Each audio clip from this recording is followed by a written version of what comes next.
حدیث بخاری شریف میں مرکوز ہے، ایک مرتبہ نبی پاک صاحب لولاک حضرت محمد صلی اللہ تعالی علیہ وآلہ وصحابہ وسلم کی بارگاہ اقدس میں 4 مقرب فرشتے حاضر ہوئے۔ ان میں سے حضرت جبرائیل امین علیہ السلام نے عرض کیا، یا رسول اللہ صلی اللہ تعالی علیہ وآلہ وسلم، آپ کا امتی روزانہ یہ کلام 10 مرتبہ پڑھے، میں اسے پل صراط سے برق خاطف کی طرح گزار دوں گا۔ پھر حضرت میکائیل علیہ السلام نے عرض کیا، یا رسول اللہ صلی اللہ تعالی علیہ وآلہ وسلم، جو ایسا کرے گا میں اسے حوض کوثر سے سیراب کروں گا۔ پھر حضرت اسرافیل علیہ السلام نے عرض کیا، یا رسول اللہ صلی اللہ تعالی علیہ وآلہ وسلم، میں اللہ تعالی کی بارگاہ میں سجدہ ریز ہو جاؤں گا اور اس وقت تک اپنا سر نہیں اٹھاؤں گا جب تک اللہ تعالی اس کی مغفرت نہیں فرما دے گا۔ پھر حضرت عزرائیل علیہ السلام نے عرض کیا، یا رسول اللہ صلی اللہ تعالی علیہ وآلہ وسلم، میں اس کی روح اس طرح قبض کروں گا جس طرح انبیاء کی روحیں قبض کرتا ہوں۔ وہ کلام مبارکہ یہ ہے، بسم اللہ الرحمن الرحیم، السلام علیکم ورحمۃ اللہ۔ محترم ناظرین، حضرت عبداللہ بن عباس رضی اللہ تعالی عنہما سے روایت ہے کہ پیارے آقا صلی اللہ تعالی علیہ وآلہ وسلم نے ارشاد فرمایا، اپنے بچوں کو سب سے پہلے لا الہ الا اللہ بولنا سکھاؤ اور انہیں موت کے وقت بھی لا الہ الا اللہ کی تلقین کرو، کیونکہ جس کا پہلا اور آخری کلام لا الہ الا اللہ ہو اور پھر وہ 1000 برس بھی زندگی گزارے تو اس سے ایک گناہ کے بارے میں بھی نہیں پوچھا جائے گا۔ حضرت سیدنا ابو ہریرہ رضی اللہ تعالی عنہ سے مرفوعاً روایت ہے کہ جب مریض پر مرض شدید ہو جائے تو اس کو کلمہ طیبہ زبردستی نہ پڑھاؤ بلکہ اسے تلقین کرو، یعنی اس کے پاس پڑھتے رہو، کیونکہ کبھی کسی منافق کا خاتمہ کلمہ طیبہ پر نہیں ہوا۔ حضرت سیدنا عبداللہ بن ابو اولا رضی اللہ تعالی عنہ نے فرمایا، ایک آدمی بارگاہ رسالت میں حاضر ہوا اور عرض کی، یہاں ایک نوجوان کی موت کا وقت قریب ہے، اسے کلمہ پڑھنے کا کہا گیا لیکن وہ نہیں پڑھ پا رہا۔ آپ صلی اللہ تعالی علیہ وآلہ وسلم نے پوچھا، کیا وہ اپنی زندگی میں کلمہ نہیں پڑھتا تھا؟ لوگوں نے عرض کی، کیوں نہیں، ضرور پڑھتا تھا۔ ارشاد فرمایا، تو پھر کس چیز نے اسے وقت مرگ کلمہ پڑھنے سے روک دیا؟ آپ صلی اللہ تعالی علیہ وآلہ وسلم اس نوجوان کے پاس تشریف لے گئے اور ارشاد فرمایا، نوجوان لا الہ الا اللہ کہو۔ اس نے عرض کی، میں یہ نہیں کہہ پا رہا۔ ارشاد فرمایا، کیوں نہیں؟ عرض کی، ماں کا نافرمان رہا ہوں۔ آپ نے پوچھا، ماں زندہ ہے؟ اس نے عرض کی، جی ہاں۔ چنانچہ اس کی والدہ کو بارگاہ نبوی میں حاضر کیا گیا۔ آپ صلی اللہ تعالی علیہ وآلہ وسلم نے اس سے فرمایا، یہ تمہارا بیٹا ہے؟ اس کی ماں نے عرض کی، جی ہاں۔ ارشاد فرمایا، اگر ایک زبردست آگ جلائی جائے اور تم سے کہا جائے کہ اگر تم راضی نہ ہوئی تو اس نوجوان کو آگ میں ڈال دیں گے تو تم کیا کرو گی؟ وہ عرض گزار ہوئی، پھر تو میں اسے معاف کر دوں گی۔ ارشاد فرمایا، پھر تم اللہ تعالی اور ہمیں گواہ بنا کر کہو کہ تم اس سے راضی ہو گئی۔ اس ماں نے عرض کی، میں اپنے بیٹے سے راضی ہو گئی ہوں۔ پھر سرکار نامدار صلی اللہ تعالی علیہ وآلہ وسلم نے اس نوجوان سے فرمایا، لا الہ الا اللہ کہو۔ اس نے لا الہ الا اللہ کہا تو آپ صلی اللہ تعالی علیہ وآلہ وسلم نے فرمایا، تمام تعریفیں اس خدا کے لیے ہیں جس نے میرے طفیل اسے جہنم سے بچا لیا۔ ایک آدمی کو وقت وفات کلمہ پڑھنے کی تلقین کی گئی تو اس نے کہا، میں نہیں پڑھ سکتا کیونکہ میری نشت و برخاست ایسے بڑے لوگوں کے ساتھ تھی جو مجھے حضرت سیدنا ابو بکر و حضرت سیدنا عمر رضی اللہ تعالی عنہما کو برا بھلا کہنے کا کہتے تھے۔ حضرت سیدنا ابو ہریرہ رضی اللہ تعالی عنہ سے روایت ہے کہ حضور نبی اکرم صلی اللہ تعالی علیہ وآلہ وسلم نے فرمایا، ملک الموت علیہ السلام نے قبض روح کے وقت ایک شخص کے اعضاء چیر کر دیکھے لیکن کوئی نیک عمل نہ پایا۔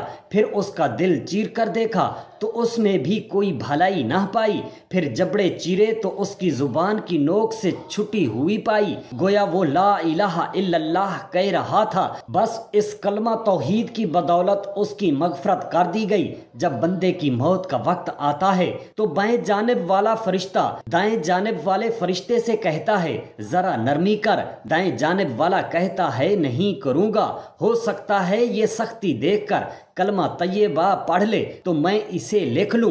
حضرت سیدنا ابو ہریرہ اور حضرت سیدنا ابو سعید خدری رضی اللہ تعالی عنہما سے مرفوعاً روایت ہے، جس نے وقت وفات یہ کلمہ کہہ لیے آگ اسے کبھی نہ جلائے گی۔ لا الہ الا اللہ واللہ اکبر ولا حول ولا قوت الا باللہ العلی العظیم، یعنی اللہ تعالیٰ کے سوا کوئی عبادت کے لائق نہیں، اللہ تعالیٰ سب سے بڑا ہے اور نیکی کی قوت اور گناہ سے بچنے کی طاقت بلند عظمت والے رب العالمین ہی کی طرف سے ہے۔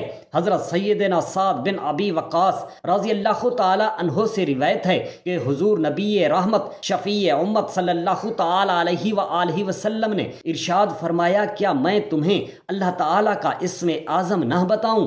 حضرت یونس علیہ السلام کی یہ دعا ہے لا الہ الا انت سبحانک انی کنت من الظالمین، اسم اعظم ہے۔ جس شخص نے مرض وفات میں اسے 40 مرتبہ پڑھ لیا اور پھر اسی میں وفات پا گیا تو اسے شہید کا اجر دیا جائے گا، اور اگر صحت یاب ہو گیا تو ایسا ہوا کہ گناہوں سے بھی پاک صاف ہو چکا ہوگا۔ ام المؤمنین حضرت سیدہ عائشہ صدیقہ رضی اللہ تعالی عنہا سے مروی ہے، آپ فرماتی ہیں اپنی مجالس کو حضور اقدس صلی اللہ تعالی علیہ وآلہ وسلم پر درود پڑھنے اور حضرت عمر بن خطاب کے ذکر کے ساتھ مزین کرو۔ روایت ہے کہ ایک عورت حضرت حسن بصری کے پاس آئی اور عرض کی کہ میری بیٹی فوت ہو گئی ہے اور میں اسے خواب میں دیکھنا چاہتی ہوں۔ حضرت حسن بصری نے اسے فرمایا 4 رکعت نفل عشاء کی نماز کے بعد اس طرح پڑھ کہ ہر رکعت میں سورہ فاتحہ 1 مرتبہ اور سورہ کوثر 1 مرتبہ پڑھ، پھر پہلو کے بل رسول اللہ صلی اللہ تعالی علیہ وآلہ وسلم پر درود و سلام پڑھتی ہوئی سو جا۔ اس عورت نے ایسا ہی کیا۔ خواب میں اس نے اپنی لڑکی کو دیکھا کہ وہ عذاب میں مبتلا ہے، جس پر گندھک کا لباس ہے، ہاتھ بندھے ہوئے ہیں اور پاؤں میں آگ کی زنجیریں ہیں۔ جب وہ عورت بیدار ہوئی تو صبح سارا خواب حضرت حسن بصری کو سنایا۔ آپ نے فرمایا صدقہ کر اور پیارے مصطفیٰ صلی اللہ تعالی علیہ وآلہ وسلم پر درود کی کثرت کر۔ حضرت حسن اسی رات سوئے تو عالم خواب میں اپنے آپ کو جنت میں پایا۔ آپ نے دیکھا کہ ایک خوبصورت تخت پر ایک حسین و جمیل عورت سر پر نورانی تاج پہنے ہوئے بیٹھی ہوئی ہے۔ وہ آپ سے کہنے لگی کیا آپ مجھے جانتے ہیں؟ آپ نے فرمایا نہیں۔ تو اس لڑکی نے کہا میں وہی لڑکی ہوں جس کی ماں کو آپ نے آج صدقہ اور درود کی کثرت کرنے کا حکم دیا تھا۔ آپ نے فرمایا تیری ماں نے تو تیری یہ خوش کن حالت مجھے نہیں بتائی تھی۔ اس خاتون نے کہا کہ میری ماں کی بات سچی تھی۔ اس پر حضرت حسن بصری نے اس سے پوچھا پھر ایک ہی دن میں تیری یہ حالت کیسے ہو گئی؟ اس نے کہا ہم 70,000 نفس عذاب میں مبتلا تھے جیسا کہ میری ماں نے آپ کو بتایا تھا، مگر ایک نیک آدمی آج ہمارے پاس سے گزرا اور اس نے پیارے مصطفیٰ صلی اللہ تعالی علیہ وآلہ وسلم پر درود بھیجا اور اس کا ثواب ہمیں پہنچایا۔ اللہ تعالیٰ نے اس کے درود کو اس کی طرف سے قبول فرمایا اور ہم سب کو اس شخص کی برکت سے عذاب سے نجات عطا فرمائی، اور مجھے یہ مرتبہ ملا جو آپ دیکھ رہے ہیں۔ جس نے لا الہ الا اللہ کہا اس کے لیے جنت واجب ہو گئی، اور جس نے سبحان اللہ و بحمدہ کہا اس کے لیے 1,24,000 نیکیاں لکھ دی جائیں گی۔ صحابہ کرام رضوان اللہ تعالی علیہم اجمعین نے عرض کی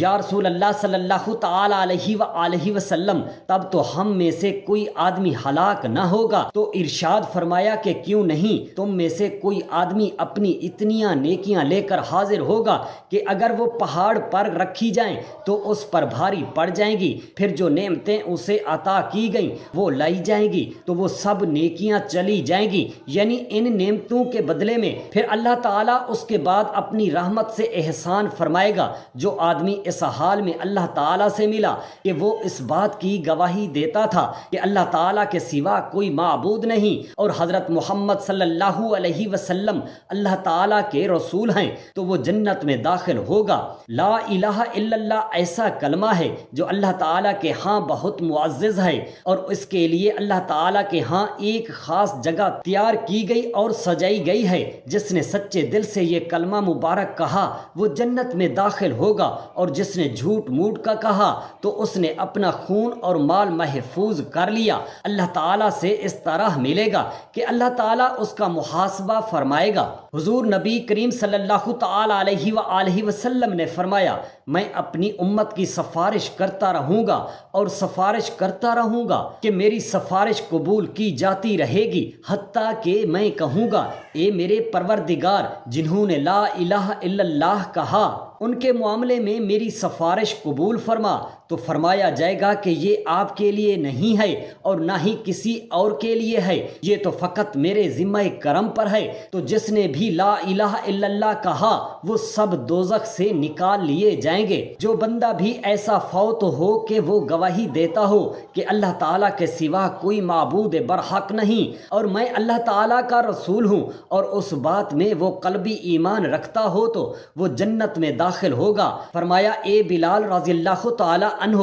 لوگوں میں یہ اعلان کر دو کہ جس نے اپنی موت سے 1 سال پہلے لا الہ الا اللہ کہا وہ جنت میں داخل ہوگا، یا 1 مہینہ پہلے کہا، یا 1 جمعۃ المبارک پہلے، یا 1 دن یا 1 گھڑی پہلے کہا تو وہ جنت میں داخل ہوگا۔ حضرت بلال رضی اللہ تعالی عنہ نے عرض کی کہ تب تو لوگ اس پر بھروسہ کر بیٹھیں گے، تو آپ نے ارشاد فرمایا کہ اگرچہ وہ اسی پر بھروسہ کر بیٹھیں، اے سہیل بن بیضا، جس نے اس بات کی گواہی دی کہ اللہ تعالیٰ کے سوا کوئی معبود نہیں، تو اللہ تعالیٰ اسے دوزخ پر حرام فرما دے گا اور اس کے لیے جنت واجب ہو جائے گی۔ اپنے اس رب تعالیٰ کی طرف بلایا جائے گا کہ جسے تو اس وقت پکارتا ہے جب تجھے کوئی تکلیف پہنچتی ہے تو وہ اس تکلیف کو تجھ سے دور کر دیتا ہے، اور جسے تو اس وقت پکارتا ہے جب تو کسی بے آب و گیا زمین پر راہ گم کر بیٹھتا ہے، اور وہ تیری اس پکار کا جواب دیتا ہے،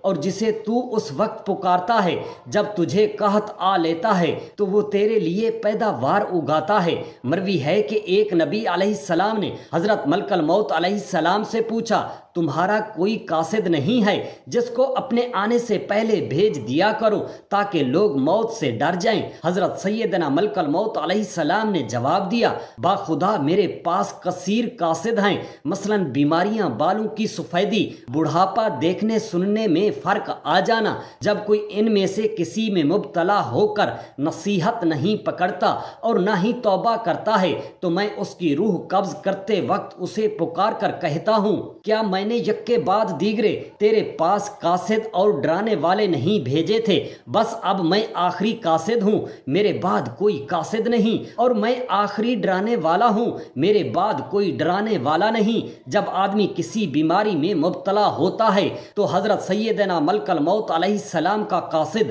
اس کے پاس ہوتا ہے، حتیٰ کہ جب وہ مرض الموت میں مبتلا ہوتا ہے تو حضرت سیدنا ملک الموت علیہ السلام خود اس کے پاس تشریف لا کر فرماتے ہیں، تمہارے پاس پہ در پہ قاصد اور ڈرانے والے آتے رہے لیکن تم نے ان کی کوئی پرواہ نہ کی، اب تمہارے پاس ایسا قاصد آیا ہے جو دنیا سے تمہارا نام و نشان مٹا دے گا۔ حضرت سیدنا جابر بن عبداللہ رضی اللہ تعالی عنہ روایت کرتے ہیں کہ حضور سرور عالم صلی اللہ تعالی علیہ وآلہ وسلم نے ارشاد فرمایا، بنی اسرائیل کی باتیں کیا کرو کیونکہ ان کی بہت عجیب باتیں ہیں اور واقعات ہیں۔ پھر خود ہی ہمیں ایک واقعہ بیان فرمانے لگے کہ بنی اسرائیل کی ایک جماعت قبرستان گئی تو مشورہ کیا کہ کیوں نہ ہم 2 رکعت نماز پڑھ کر اللہ عز و جل سے دعا کریں کہ وہ ہمارے لیے کسی مردہ کو زندہ کر دے تاکہ ہم اس سے موت کے بارے میں پوچھ سکیں۔ چنانچہ انہوں نے ایسا کیا تو اچانک ان کے سامنے ایک کالے رنگ والا شخص نمودار ہوا جس کی پیشانی پر سجدوں کے نشانات تھے۔ اس نے کہا، تم لوگ مجھ سے کیا چاہتے ہو؟ مجھے مرے ہوئے 100 سال ہو چکے ہیں مگر آج بھی موت کی گرمی مجھ سے دور نہیں ہوئی، لہٰذا تم دعا کرو کہ اللہ تعالیٰ مجھے میری پہلی حالت پر لوٹا دے۔ بنی اسرائیل کے 2 شخص اللہ عز و جل کی عبادت کرتے رہے یہاں تک کہ تھک گئے اور کہنے لگے ہم قبرستان چلتے ہیں اور وہیں اپنا پڑاؤ کر لیتے ہیں، شاید وہیں موت آ جائے۔ چنانچہ وہ قبرستان کے پاس رہنے لگے اور اللہ تعالیٰ کی عبادت کرنے لگے۔ اچانک ان کے سامنے ایک مردہ ظاہر ہوا اور کہنے لگا مجھے مرے ہوئے 80 سال ہو چکے ہیں مگر اب بھی موت کی تکلیف محسوس کرتا ہوں۔ حضرت سیدنا کعب الاحبار نے فرمایا مردہ جب تک قبر میں رہتا ہے موت کی تکلیف اس سے جدا نہیں ہوتی، یہ مومن کو پیش آنے والی سب سے سخت اور کافر کو پہنچنے والی سب سے آسان تکلیف ہے۔ ایک مرتبہ نبی پاک صاحب لولاک حضرت محمد صلی اللہ تعالی علیہ وآلہ وسلم کی بارگاہ اقدس میں 4 مقرب فرشتے حاضر ہوئے۔ ان میں سے حضرت جبرائیل امین علیہ السلام نے عرض کیا یا رسول اللہ صلی اللہ تعالی علیہ وآلہ وسلم، آپ کا جو امتی آپ پر روزانہ 10 مرتبہ درود پاک پڑھنے والا ہوگا میں اسے پل صراط سے برق خاطف کی طرح گزار دوں گا۔ پھر حضرت میکائیل علیہ السلام نے عرض کیا یا رسول اللہ صلی اللہ تعالی علیہ وآلہ وسلم، جو ایسا کرے گا یعنی روزانہ 10 مرتبہ درود شریف پڑھے گا میں اسے حوض کوثر سے سیراب کروں گا۔ پھر حضرت اسرافیل علیہ السلام نے عرض کیا یا رسول اللہ صلی اللہ تعالی علیہ وآلہ وسلم، میں اللہ تعالیٰ کی بارگاہ اقدس میں سجدہ ریز ہو جاؤں گا اور اس وقت تک اپنا سر نہیں اٹھاؤں گا جب تک اللہ تعالیٰ اس کی مغفرت نہیں فرما دے گا۔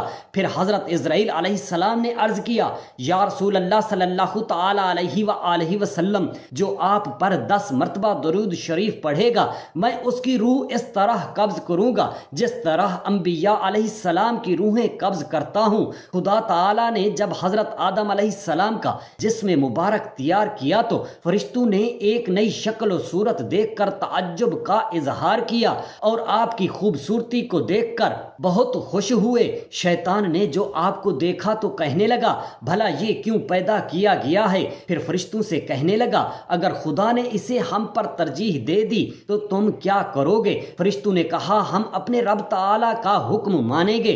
شیطان نے اپنے جی میں کہا میں با خدا اگر خدا نے اسے مجھ پر ترجیح دے دی تو میں ہر گناہ خدا کا حکم نہیں مانوں گا بلکہ اسے ہلاک کر دوں گا۔ پھر شیطان نے حضرت آدم علیہ السلام کے جسم اقدس پر تھوک دیا جو آپ کے مقام ناف پر پڑا۔ پھر خدا تعالی نے حضرت جبرائیل امین علیہ السلام کو حکم دیا کہ جہاں تھوک پڑی تھی اس جگہ سے تھوک سمیت مٹی نکال دو۔ خدا تعالی نے اس مٹی سے کتا پیدا فرمایا۔ حضرت سیدنا انس بن مالک رضی اللہ تعالی عنہ بیان کرتے ہیں کہ سید المبلغین رحمت للعالمین صلی اللہ تعالی علیہ وآلہ وسلم کا فرمان مبارک ہے جو بندہ اللہ عز و جل کی عبادت بجا لانے کا ذمہ لے لیتا ہے اللہ عز و جل زمین اور آسمانوں میں اس کا رزق اپنے ذمہ کرم پر لے لیتا ہے، پھر اس کا رزق لوگوں کے ہاتھوں میں دیتا ہے، وہ اسے تیار کر کے اس تک پہنچا دیتے ہیں۔ اگر وہ بندہ اسے قبول کر لیتا ہے